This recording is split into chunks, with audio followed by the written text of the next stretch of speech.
প্রিয় শাশুড়ি মা, আসসালামু আলাইকুম। কেমন আছেন আপনি? আশা করছি ভালো আছেন এবং সেই দোয়াই করি সব সময়। আমরাও আপনাদের দোয়ায় আলহামদুলিল্লাহ ভালোই আছি। তবে কিছু কথা খুব বলতে ইচ্ছে করে, তাই এই চিঠির সাহায্য নিলাম। জানি কোনোদিন আমার কথা আপনি শুনবেন না, তবুও আমার যে ভীষণ বলতে ইচ্ছে করে। জানেন, একবার ইংরেজি স্যারের ব্যাচে একটা সিনিয়র আপু ব্যঙ্গ করে তার শাশুড়ির নামে খুব বাজে বকছিল।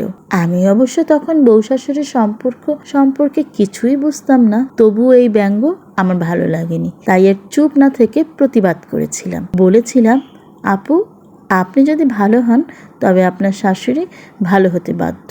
স্যার অনেকক্ষণ ধরে আমাদের কথোপকথন শুনে হঠাৎ বলে উঠল, I agree with you Trisha, she is right. কিন্তু না, এমনটি হয়নি। আমি ভালো হতে পারিনি আপনার কাছে, এবং সেটা চেষ্টা করার সুযোগও আল্লাহ আমাকে দেননি। জানেন তো, আমাকে দেখে আমার অনেক বন্ধু আত্মীয় স্বজনের খুব হিংসে হয়। আমাকে বলে, তোমার তো রাজকপাল, শাশুড়ি নেই, যে ঝামেলা নেই। আমার তখন খুব মন খারাপ লাগে, কারণ আমি তো চেয়েছিলাম আমার শাশুড়ি থাকুক। মাত্র 4 সদস্যের পরিবারের মেয়ে আমি, কিন্তু আমার সবসময় জয়েন্ট ফ্যামিলি ভীষণ রকম ভালো লাগতো। পুরোনো দিনের বাংলা সিনেমায় দেখা বড় পরিবারের আড্ডাগুলো আমাকে খুব টানতো। আমি চাইতাম এমন একটা পরিবারে আমার বিয়ে হোক যেন আমাকে কখনো একা না থাকতে হয়। সবসময় কেউ না কেউ আমার সাথে কথা বলার মানুষ থাকুক। এগুলো কোনো কিছুই হয়নি আমার সাথে। আপনার চুলে বিলি কেটে কেটে তেল লাগানো হয়নি। আপনিও আমার চুলে কখনো তেল লাগিয়ে দেননি। আপনার সাথে শাক বাছতে বাছতে ছোটবেলার গল্প বলা হয়নি আপনার ছোটবেলার গল্প শোনা। আপনার আলমারির শাড়ি থেকে আবদার করে শাড়ি পরতে চাওয়া হয়নি। মা, আজ কি রান্না হবে, সেই প্রশ্নটাও করা হয়নি। আপনার পাশে দাঁড়িয়ে থেকে রান্না শেখার খুব ইচ্ছে ছিল আমার। সবার কাছে শুনেছি আপনার রান্নার হাত ছিল চমৎকার। আমারও খুব রান্নার শখ, কিন্তু মা, আপনার পাশে দাঁড়িয়ে থেকে রান্না শেখা আমার হয়নি। আপনার ওষুধগুলো গুছিয়ে রাখা হয়নি।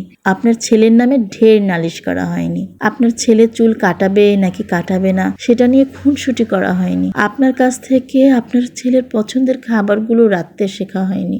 আমি অবশ্য তার কাছে শুনে শুনে আমার স্বল্প জ্ঞান দিয়ে চেষ্টা করি আপনার মতো রাঁধতে, কিন্তু সেই স্বাদ আনাটা আসলে অসম্ভব। তবুও আপনার ছেলে বলে আমার রান্না মুরগির পোলাওটা নাকি আপনার রান্নার মতো লাগে তার কাছে।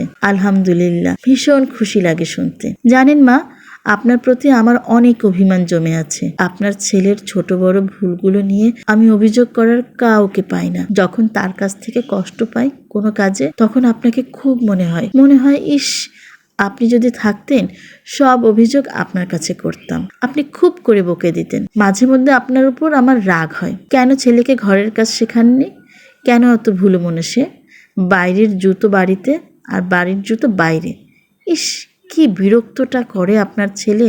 তখন মনে মনে বলি, কিছু শেখায়নি তোমার মা তোমাকে। বাজারে লিস্ট করে দেওয়া সত্ত্বেও 2-1টা জিনিস ছেড়ে আসা, নিজের ওয়ালেট ফেলে বাইরে চলে যাওয়া, ভুল চাবি নিয়ে বেরিয়ে পড়া, এমন নানান রকম ভুল তার নিত্যদিনের সঙ্গী। তখন আপনাকে বড্ড বেশি মিস করি। মনে হয় আজ যদি আপনি থাকতেন আমার বাড়ির ছবিটা অন্যরকম হতো। অবশ্য আপনিও আমার কাজে বিরক্ত হতেন হয়তো, কারণ আমিও যে খুবই অগোছালো ধাঁচের একটি মেয়ে। হয়তো আপনার সাথে থাকলে কিছুটা শান্ত হতাম। আমার বাচ্চারা যখন জানতে চায় তাদের দাদা দাদি নেই কেন, দেবার মতো উত্তর আমার কাছে থাকে না। শুধু দীর্ঘশ্বাস ফেলে ভাবি, ইস, যদি আপনি থাকতেন আমার একটু হলেও অবসর থাকতো।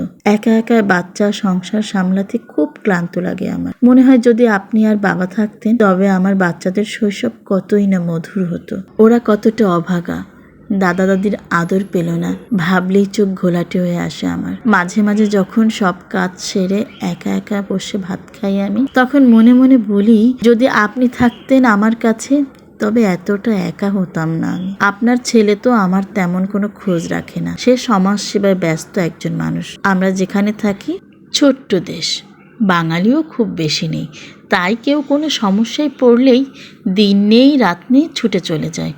আর আমার সমস্যা, সুবিধা অসুবিধার খোঁজ নেওয়ার কথা তার মনেই থাকে না। আমার প্রচণ্ড রকম রাগ হয় তখন। মনে মনে আপনাকে কত কথা যে আমি বলি, কত শত অভিযোগ যে করি আপনাকে, তার কোনো হিসাব নেই। আমার বাচ্চাদের আমি অনেক কিছু শেখানোর চেষ্টা করি, বলি বাবার মতো ভুলো মনো যেন না হও। তবুও আমি আপনাকে ধন্যবাদ জানাতে চাই, কারণ আপনার ছেলেকে আপনি সেই শিক্ষা দিয়েছেন যেটা তাকে ভালোবাসার জন্য যথেষ্ট।